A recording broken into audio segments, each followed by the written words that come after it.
Bonsoir à toutes et à tous et bienvenue à la suite du programme du soir de ce jour dans ce numéro de l'invité que nous consacrons à la question des droits des femmes, surtout au statut et à l'émancipation de la femme. La question est au cœur d'une conférence débat à l'université de Lomé ce 19 mars. Et pour en parler ce soir, notre invité, le professeur Atafei Pewessi, vous êtes le directeur du LARELICA, vous êtes également enseignant-chercheur à l'université. Bonsoir professeur et bienvenue. Bonsoir monsieur. Bonsoir monsieur. Alors avec vous aujourd'hui, comme je le disais, nous parlons de cette conférence que votre laboratoire organise en collaboration avec le FAWE ce 19 mars à l'université de Lomé. La conférence porte sur le thème « Regard croisé sur le statut et l'émancipation de la femme en Afrique ». Alors avant d'aborder le sujet lui-même, dites-nous, LARELICA, c'est un laboratoire de recherche, mais qu'est-ce que c'est réellement ? Et le laboratoire, merci d'abord pour l'occasion que vous nous donnez. Et en tout cas, je vous dis sincère merci, ainsi que toute l'équipe qui vous accompagne et qui permet aux Togolais et aux autres téléspectateurs du monde d'apprécier ce qui se fait au Togo et dans le monde. Merci beaucoup. Et par rapport au LARELICA, le LARELICA, c'est le laboratoire de recherche en langue, littérature, culture et civilisation anglophone. Et un laboratoire de recherche à l'université, c'est un contexte dans lequel les hommes et les femmes du cadre universitaire se retrouvent pour jouer leur partition dans ce qu'il y a à découvrir, dans ce qu'il y a à faire et tout ce qu'il y a comme difficulté à s'approprier pour relancer la qualité au plan académique et contribuer à la société. Et donc c'est ce que vous faites, vous êtes donc le directeur, je le rappelle, du LARELICA, ce laboratoire à l'université de Lomé. Alors, vous avez parlé de langue, de culture, de civilisation. Que viennent faire les femmes, la question de l'émancipation des femmes dans vos recherches? Ok, tout est image, tout est représentation. Et en matière de recherche, tout ce qui est langue, tout ce qui est image s'interprète. Tout ce qui est idéologie s'entend, s'explique et se matérialise à travers les actes ou les projets. Voilà le contexte dans lequel le laboratoire se retrouve avec Huawei, Forum of African Women, for African Women's Educationalists. Et le laboratoire étant une structure de recherche universitaire, s'engage à voir ce qui est l'idéologie qui se cache derrière l'émancipation de la femme. Et là, pour parler de l'émancipation de la femme, c'est un terrain vaste. Et par rapport aux recherches, les recherches sont toujours en avance sur les programmes de gouvernement, programmes de société. Généralement, il faut trouver les résultats, il faut les tester, il faut s'assurer que ça ne touche pas à... Ça n'engendre pas des couacs avant de les mettre en application. Et donc, nous sommes à cette étape-là. Mais une fois que ça se fait, il faut alors que les chercheurs fassent en tout cas un clin d'œil, qu'ils regardent pour voir dans la mise en œuvre de ces résultats s'il n'y a pas des erreurs. Parce que les résultats sont là, mais au fur et à mesure que nous faisons d'autres recherches, nous arrivons à infirmer certains aspects des résultats déjà acquis. Et c'est ça qui fait que nous nous retrouvons à ce niveau précisément par rapport à nos publications, par rapport à nos conférences, par rapport à nos débats. Nous nous retrouvons, nous discutons genre. Nous discutons médiation, nous discutons politique, nous discutons... Bon, donc tout ce qui est recherche par rapport au LARELICA s'invite par rapport à l'émancipation de la femme, s'invite par rapport à la promotion, s'invite par rapport à la croissance et à la qualité des idées, du mental. Voilà ce qui nous réunit avec FAWE qui, pour l'organisation en question, voudrait aider à améliorer le statut et l'émancipation due aux femmes. Et dans ce contexte, justement, ce n'est pas seulement le Togo. Huawei est dans 33 pays. Et c'est depuis 1992 que Huawei a été créé avec 5 ministres femmes. De certains gouvernements. Et donc au niveau du Togo, c'est en 1999 que Huawei Togo est créé.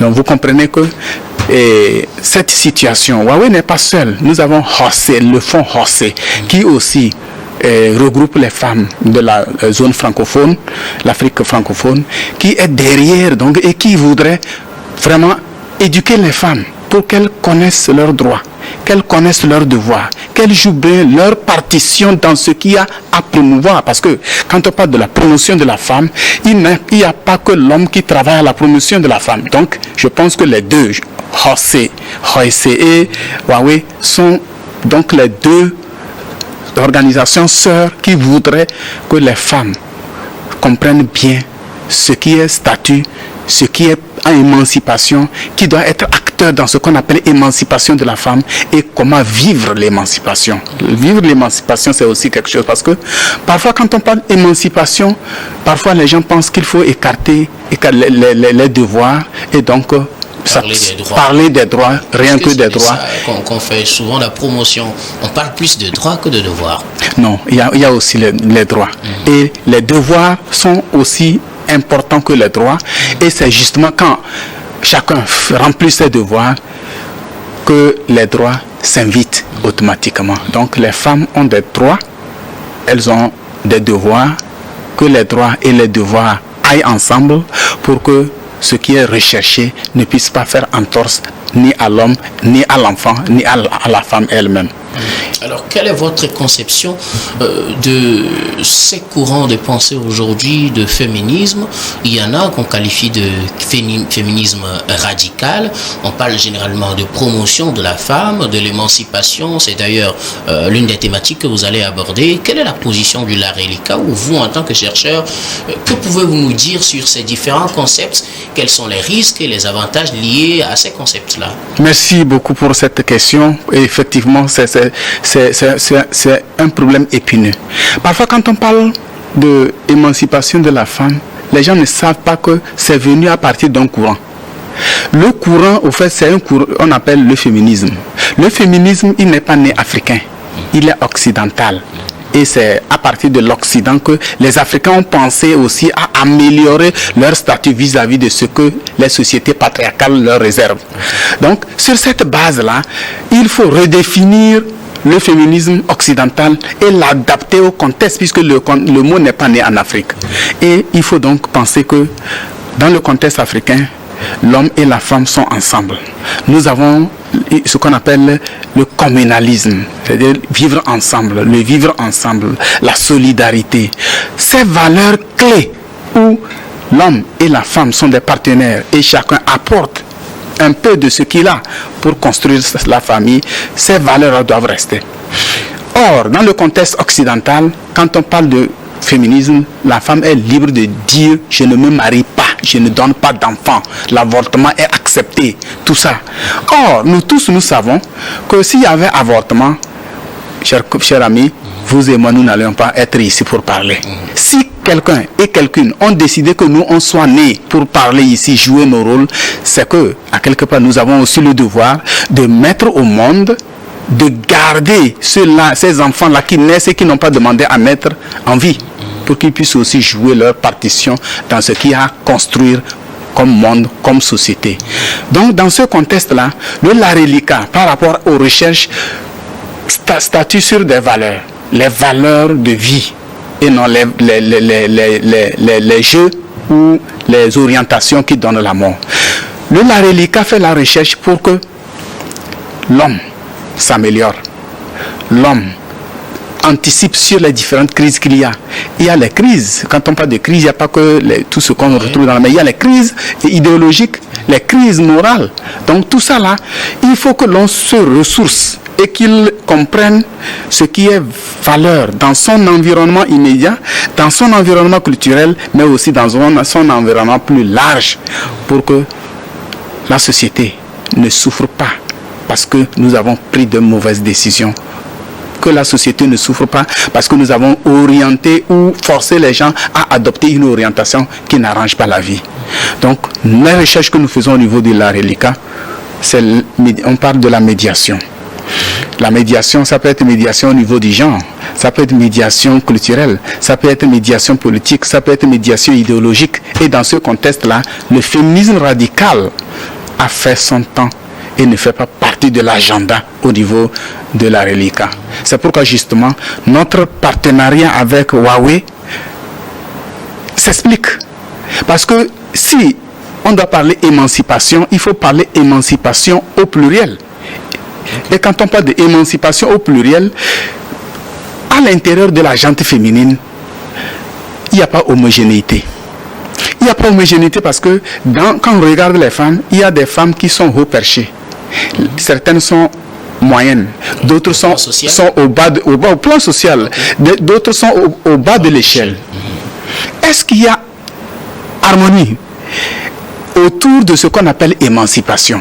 Est-ce que tout le monde comprend ce qu'on appelle émancipation de la femme?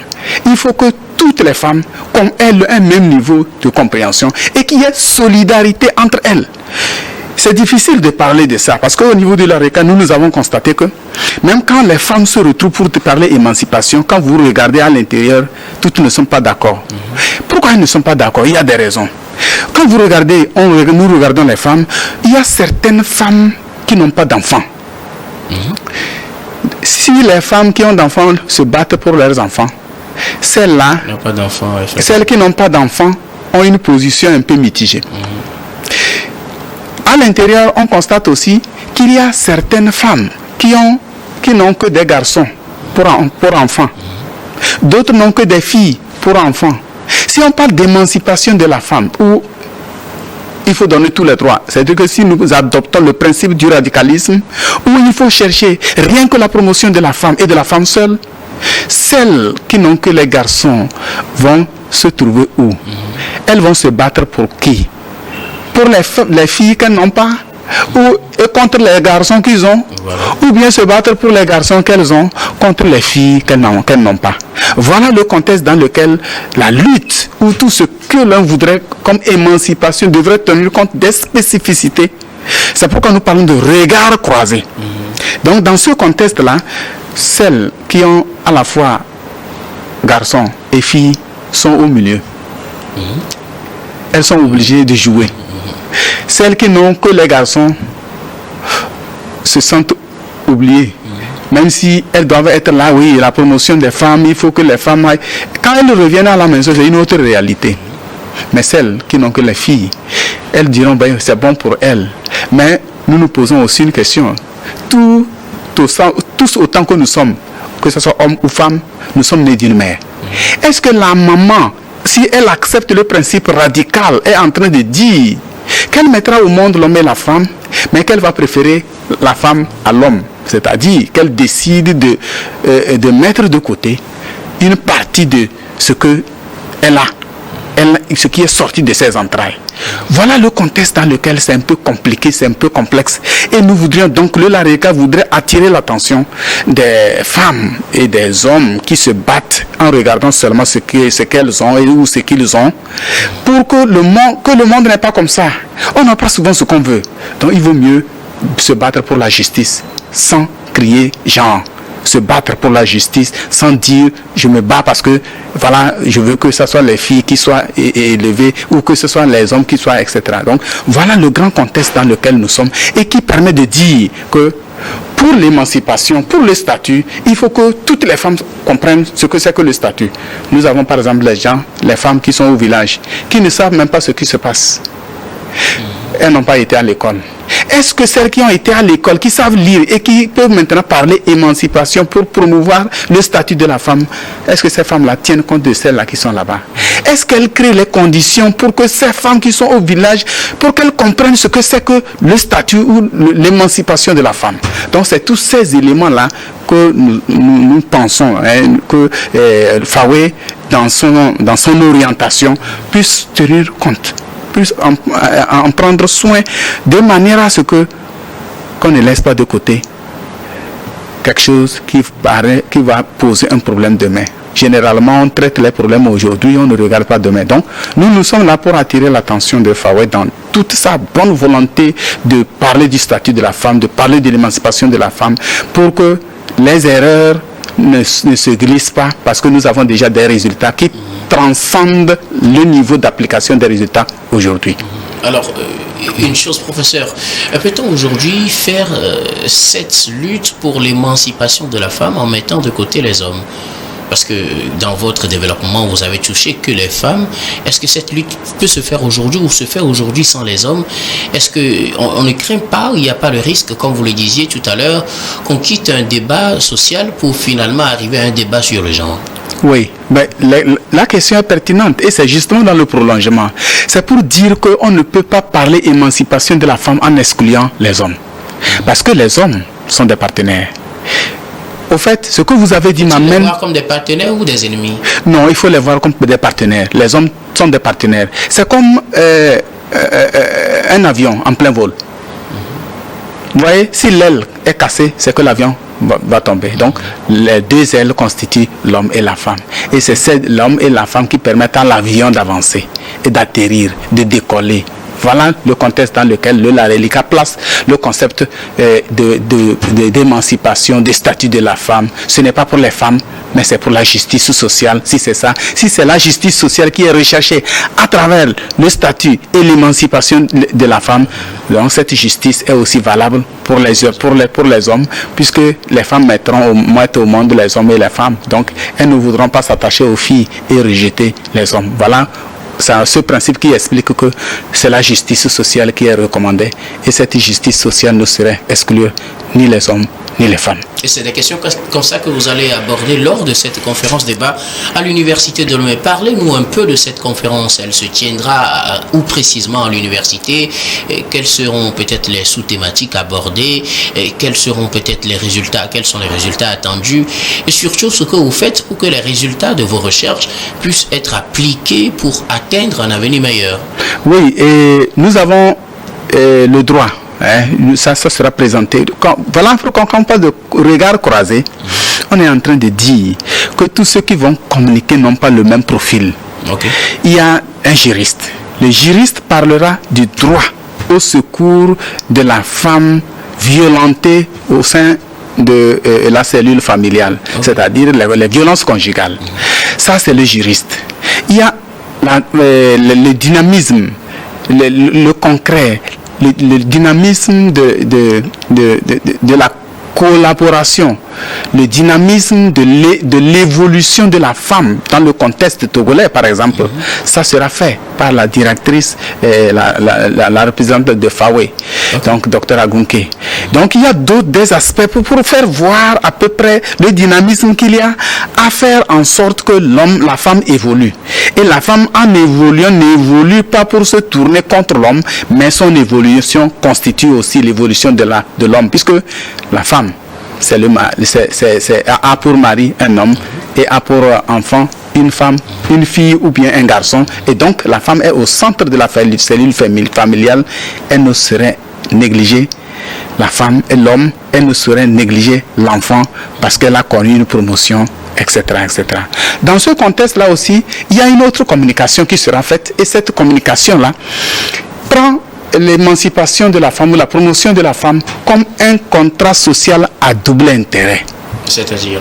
Double intérêt parce que la femme, quand la femme réussit, elle a réussi pour l'homme, elle a réussi pour l'enfant, elle a réussi pour l'autre femme, mais elle a aussi réussi pour l'humanité, puisqu'il n'y a aucun homme qui ne soit né d'une femme.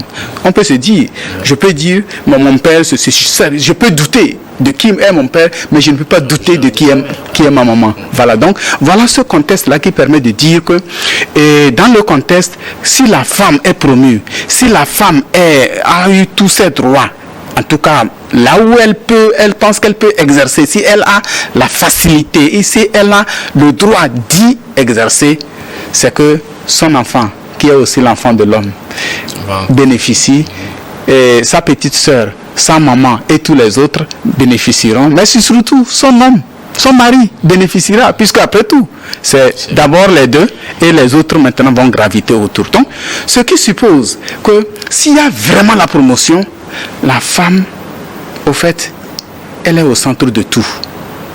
Elle est au centre de tout, mais si elle fait extrêmement attention, elle jouera son rôle de femme et femme. Femme dans le sens de celle-là qui allaite, celle-là qui assiste, celle-là qui donne l'énergie, celle-là qui rabat la colère. Donc la femme a vraiment un rôle important à jouer. Et c'est elle est au centre en tant que, une fois qu'elle est promue, une fois qu'elle est dans le bonheur, elle est là. Mais c'est aussi tout ce qu'il y a autour d'elle, le mari est là, et les autres. Voilà ce que nous appelons par double intérêt, un contrat social à double intérêt. Alors, la conférence va se tenir parce que tout ce que vous dites devient très intéressant et ce serait bien qu'on prenne part à cette conférence pour mieux en savoir sur cette question de statut et d'émancipation de la femme en Afrique. Ça se tiendra où exactement? Oui, et la conférence débat aura lieu au village du Bénin au sein de l'université de Lomé. Et à 8h30 la mise en place et à 9h on démarre avec tout ce qu'il y a comme cérémonie d'ouverture et avant de nous lancer sur les 3 communications dont je viens de donner la substance. Ok, donc on aura 3 communications. Les activités commencent pour l'ouverture à 9h. Ce sera au village du Bénin, à l'université de Lomé. Qui peut prendre part à cette conférence? Voilà, tout le monde est invité, les journalistes tels que vous le faites. Je sais que tous les journalistes qui sont là, et avec tout ce que vous avez comme tact pour tirer les langues, pour essayer de secouer un peu, on aurait bien voulu qu'il y ait des journalistes pour jouer aussi cette partition, non seulement pour la couverture, mais aussi pour injecter des idées, parce que vous avez des manières spéciales de poser des questions, de tirer les gens, d'ouvrir les yeux par ici, par là. Donc ce serait intéressant que les journalistes soient là. Donc invitation à tous les journalistes qui sont là. Merci. Mais tous ceux qui sont invités, c'est les femmes, c'est les hommes, c'est toute la population civile. En tout cas, tous ces gens qui peuvent se déplacer sont invités de manière à ce ça puisse non seulement être conférence débat, mais aussi une occasion d'échange, une occasion de formation, d'information, mais en même temps une occasion de prise de conscience et d'engagement pour que l'homme et la femme soient des partenaires traités ayant les mêmes chances de réussite dans la vie. Voilà, les universitaires seront là, mais aussi les personnes vivant avec le handicap sont aussi là, sont ici invitées. Et il y a des inscriptions qui sont déjà, il y a beaucoup d'inscrits. Et nous le disons comme ça pour qu'on comprenne que quand on parle de gens, il faut inviter tout le monde. Au fait, l'erreur par rapport à la paix, par rapport au vivre ensemble, est vraiment respectée dès lors que tout le monde est impliqué. Sinon, ceux-là qui ne sont pas impliqués constitueront le mur fendu par où passera ce qui n'est pas agréable à voir ou à vivre. Alors, professeur, donc tout le monde est invité à cette conférence. Elle a lieu déjà ce 19 mars à partir de 9h au village du Bénin. Est-ce qu'il y a des conditions? Est-ce quand on vient, puisque vous avez parlé tout à l'heure d'inscription, quand on vient il faut s'inscrire, il faut payer ou bien c'est libre d'accès? Non, c'est libre d'accès parce que FAWE ne voudrait pas créer un contexte où les gens diront je n'ai pas d'argent pour arriver. Et je pense que FAWE a été soutenu dans ça par le fonds Hossé. Okay. Pour qu'au moins on puisse avoir le minimum pour tenir et jouer ce rôle-là, ce rôle de sensibilisation, de formation, d'information, mais aussi ce rôle de réflexion poussé avec les laboratoires de recherche et tous les enseignants-chercheurs, ainsi que vous, les journalistes, qui ne manqueraient pas certainement à ce rendez-vous. Effectivement, on ne manquera pas à ce rendez-vous. Alors, que faites-vous pour le suivi des résultats? Parce qu'à l'issue de ce genre de conférence, vous faites souvent un récapitulatif des grandes décisions, des résultats. Vous faites comment pour vous assurer que ces résultats seront mis en œuvre pour que ce ne soit pas une conférence parmi tant d'autres et qu'au final, ça n'ait apporté rien? Ce n'est pas le genre de FAWE. FAWE fait le travail de terrain. Toutes les fois qu'il y a des conférences, FAWE va sur le terrain pour constater l'impact, pour constater l'implémentation de ce qui a été reçu comme idée, comme formation, comme orientation. Et c'est vraiment cette raison qui fait que nous, la Relica, nous avons accepté collaborer avec FAWE parce que nous ne voulons pas que les résultats restent dans les tiroirs des laboratoires, mais que ces résultats soient implémentés pour qu'il y ait impact sur la société, impact sur l'individu, impact sur le mental, le formatage nécessaire pour que la vie aille mieux, la vie s'améliore, les relations aussi. Alors, professeur, nous arrivons pratiquement à la fin de ce numéro de l'invité, mais que faut-il retenir de façon générale par rapport à tout ce que nous venons de dire sur la conférence que vous organisez ce mardi 19 mars au village du Bénin à l'université de Lomé à partir de 9h, qui porte sur la thématique en lien avec le statut et l'émancipation de la femme en Afrique. Que faut-il retenir? C'est quoi l'émancipation, le statut de la femme en Afrique? Et que doit-on avoir comme élément clé en venant à cette conférence? Voilà. Par rapport aux résultats que nous avons pu obtenir, nous constatons qu'il y a évolution par rapport au statut. Lorsque nous prenons par exemple le cadre le contexte togolais, nous savons que depuis en 2016, c'était 20% de représentation des femmes au niveau du gouvernement, de la fonction publique. Mais en 2021, nous sommes allés à 34,30%, ce qui constitue une évolution sensible. Et quand il y a évolution, il ne faut pas seulement regarder évolution, mais il faut voir l'émancipation de la femme, la promotion de la femme ayant atteint ce taux. Qu'est-ce que les femmes en ont fait? Qu'est-ce que les femmes en font? Et les autres qui sont au village, comment elles reçoivent l'impact? Comment elles vivent cette amélioration constatée au niveau de la gente féminine? Nous faisons donc ce suivi-là. Et c'est justement le lieu du partage de ce qui a été fait. Donc un recensement, une approche diachronique qui permet de voir les différents sauts qualitatifs réalisés en matière de promotion du genre. Et là, il faut le noter, le Togo a été primé. En tout cas, oui. Voilà, au chef de l'État, mais aussi cette classification de la Banque mondiale qui fait du Togo le premier pays sur les 53, un pays qui promeut véritablement la femme. Et ça fait de la joie. Mais maintenant, cette joie, comment on la vit? Comment ma maman, ma grand-maman qui est au village vit ça? Voilà. Nous allons partager tout ça. C'est pourquoi, justement, nous invitons tout le monde à venir, de manière à ce que, en croisant les regards culturels, regards idéologiques, mais aussi regards de personnes, que nous puissions ensemble comprendre l'étape où nous sommes, ce que nous avons pu réussir, parce que nous avons atteint l'étape là, mais en même temps, où nous devons aller sur la base de ce qui a été un acquis, un succès. Comment partager ce succès-là? Voilà ce pourquoi nous invitons tout le monde, hommes, femmes et tous les autres amoureux de l'émancipation de la femme qui signifie l'émancipation de l'homme. Voilà, nous invitons tout le monde à ça pour que nous puissions partager ce qui est acquis, ce résultat positif pour la paix dans notre pays, mais aussi la paix dans le monde, la paix dans les foyers. Merci beaucoup à vous, professeur. Alors, il faut retenir pour l'essentiel que la conférence débat a lieu ce mardi 19 mars à 8h30 déjà pour l'arrivée à l'installation des participants au village du Bénin dans l'enceinte de l'université de Lomé. Et c'est ouvert à tout le monde, à tous ceux qui veulent y prendre part. Merci beaucoup à vous, professeur Atafei Pewisi. Vous êtes enseignant-chercheur à l'université de Lomé, également directeur du LARELICA, laboratoire de recherche à l'université de Lomé. Merci beaucoup d'être passé sur notre plateau. C'est à moi de vous dire merci. Merci également à vous, très chers téléspectateurs, de nous avoir suivis. C'est la fin de ce numéro de l'invité. Je vous retrouve tout de suite dans la suite du programme du soir et ce sera d'un regard croisé.